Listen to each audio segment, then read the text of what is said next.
दोस्तों, काफ़ी सारे लोगों के मन में एनवीएस के एग्जामिनेशन पैटर्न के ऊपर डाउट है कि एनवीएस का एग्जामिनेशन पैटर्न किस प्रकार से रहने वाला है। वैसे तो एनवीएस के ऑफिशियल नोटिफिकेशन में आपको इसका एग्जामिनेशन पैटर्न देखने को मिल जाएगा, लेकिन उन्होंने अच्छे से यहाँ पर मेंशन नहीं किया है कि किस प्रकार से आपका प्रश्न यहाँ पर पूछे जाएंगे, यानी एमसीक्यू टाइप होंगे या डिस्क्रिप्टिव टाइप होंगे। उन्होंने यहाँ पर बस एग्जामिनेशन सिलेबस दे दिया है, इसके बारे में आगे कुछ नहीं कहा है। तो मैं आज आपको एनवीएस के एग्जामिनेशन पैटर्न के बारे में अच्छे से बताने वाला हूँ, जिससे आपको इसके एग्जामिनेशन प्रिपरेशन में कोई भी मुश्किलों का सामना ना करना पड़े। तो चलिए शुरू करते हैं। सबसे पहले मैंने यहाँ नोटिफिकेशन का एक जो एग्जामिनेशन सिलेबस है मैं उसी को यहाँ पर ले लिया। ये तो सभी को पता है कि part 1, part 2, part 3, part 4 and part 5 में इसका सिलेबस यानी 5 भाग में इसका सिलेबस आएंगे। लेकिन यहाँ पर उन्होंने मेंशन नहीं किया है कि आपका जो क्वेश्चन होंगे वो एमसीक्यू टाइप में आएंगे और या डिस्क्रिप्टिव टाइप में आएंगे, क्योंकि यहाँ पर ट्रांसलेशन दे दिया है। तो काफ़ी सारे लोगों के मन में इसकी घबराहट की कि किस प्रकार से ट्रांसलेशन पूछे जाएंगे, तो इसी के ऊपर मैं आज चर्चा करने वाला हूँ।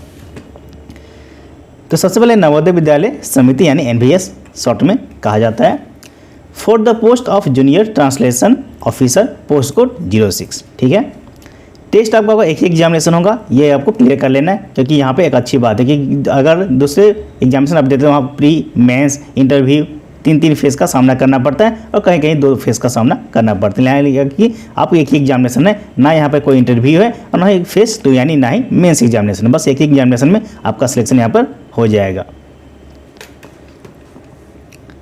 तो टेस्ट की बात करें तो part 1, part 2, part 3, part 4, part 5, 5 भाग में इसका सिलेबस दिया, यानी 5 सेक्शन आपके यहाँ पर दिखने को मिलेंगे। पहला सेक्शन होगा ट्रांसलेशन इंग्लिश टू हिंदी। ठीक है, ट्रांसलेशन तो है, लेकिन यहाँ पे एक बात गौर कीजिएगा कि नंबर ऑफ क्वेश्चन 25। ठीक है, और टोटल मार्क्स 25।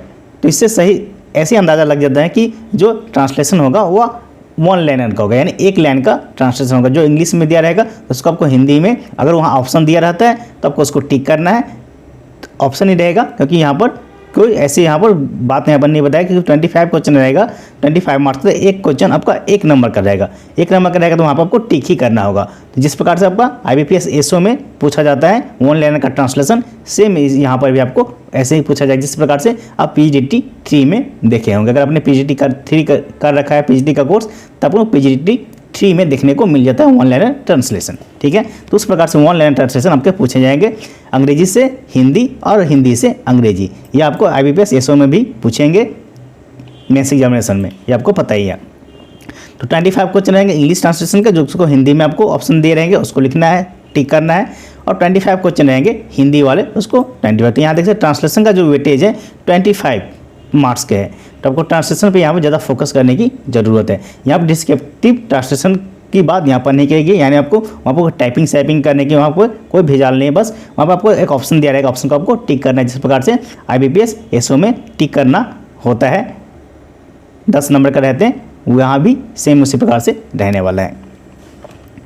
तो पार्ट 1, पार्ट 2 में ट्रांसलेशन का वर्क रहेगा, यानी हिंदी से अंग्रेजी और अंग्रेजी से हिंदी, या दोनों 25-25 नंबर के, यानी 50 नंबर के आपके ट्रांसलेशन हो जाएंगे। तो 50 नंबर का यहाँ पर हमारा ट्रांसलेशन सबसे ज़्यादा वेटेज दे रहा है, क्योंकि यह हमारा ट्रांसलेशन का ही पोस्ट है, तो इसका वेटेज ज़्यादा रहेगा, यह स्वाभाविक बात है।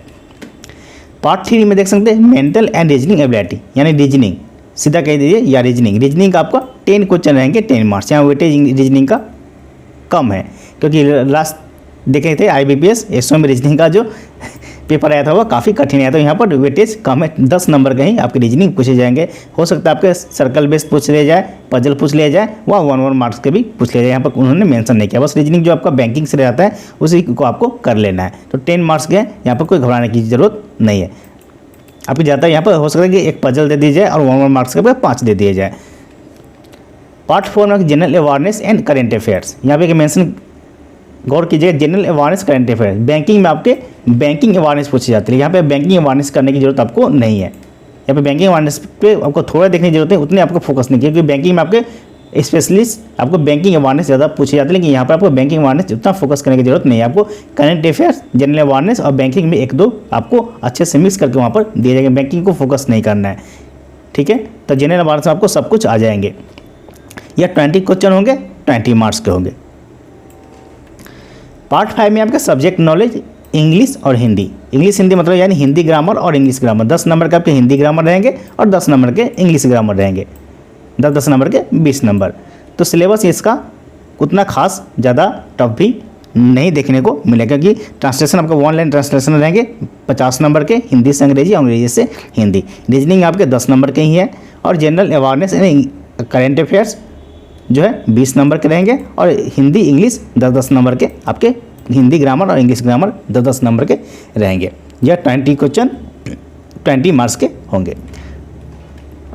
तो टोटल मार्क्स की ड्यूरेशन की बात करें, 2 आवर की ड्यूरेशन दी जाएगी इसमें। तो सिलेबस 25-25, 50 और 20-20, 40-10, 50 यानी 100 नंबर के यहाँ पर पूछे जाएंगे।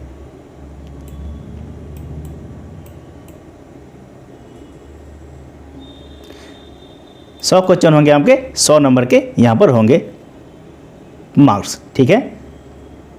2 घंटे आपकी समय है, तो समय भी 100 नंबर के लिए 2 घंटे काफ़ी ज़्यादा है।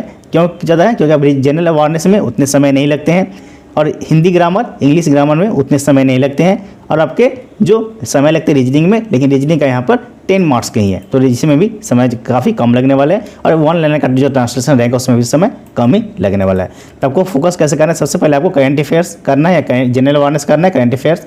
इसके बाद आपको हिंदी इंग्लिश इसको पकड़ना है सेकेंड में। इसके बाद लास्ट थर्ड में आपको ट्रांसलेशन का पकड़ना है, और पार्ट 3 में आपको रीजनिंग पकड़ना है। रीजनिंग आपको पहले प्रश्न देखना है किस प्रकार से प्रश्न पूछा जाएगा। अगर टफ प्रश्न है तो आपको रीजनिंग को लास्ट में करना है, अगर इजी प्रश्न तो रीजनिंग को आपको पहले ही कर लेना है, क्योंकि रीजनिंग के जो है पूरा कंफर्म प्रश्न होते हैं। अगर आप सही कर लेते हो 10 के 10 नंबर वहाँ पर दिए जाएंगे। तो इस प्रकार से आपके एनवीएस के एग्जामिनेशन पैटर्न रहने वाले हैं। तो आज के इतना ही। अगर आप हमारे चैनल पर नए हैं तो चैनल को सब्सक्राइब कर दें, जिससे हमारी आने वाली वीडियो आपको मिलती रहे। तो मिलते हैं अगले वीडियो में।